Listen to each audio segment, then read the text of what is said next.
এই যে এখন সব চাষির একটাই কথা যে পান বড় হচ্ছে না, টের ফাংশন নেই, গাছ বসে গেছে, পান খুলছে না, কারুর আবার বাগানে দাগ লেগে গেছে। এই যে ব্যাপারটা, আপনি যখন আপনার বাগানে বা আপনার পাশাপাশি কোনো পান চাষির পানের বাগানে রেট ভালো হবে, ভালো পয়সা পাবে, আপনি কিন্তু একটা আফসোস বোধ করবেন যে আমি যদি ওই রকম কিছু খাওয়া দিতাম হয়তো আমারও পানটা বড় হতো।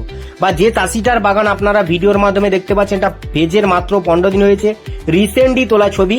তো কি প্রোডাক্ট ব্যবহার করেছে বা আমাদের চ্যানেল দেখে যে আমাদের সঙ্গে যোগাযোগ করার পরে কিন্তু আমাদের যে প্রোডাক্টগুলো অ্যাডভার্টাইজমেন্ট দিই, ওই প্রোডাক্টগুলো কিন্তু ওরা ব্যবহার করেছে। ওই চাষি ব্যবহার করার পরে কিন্তু এরকম একটা বাগান তৈরি করতে পেরেছে বা এরকম একটা পান কিন্তু মার্কেটে বিক্রি করলে একটা ভালো পয়সা পাওয়া যাবে, সেই জায়গায় একটা বাগানটাকে নিয়ে গেছে।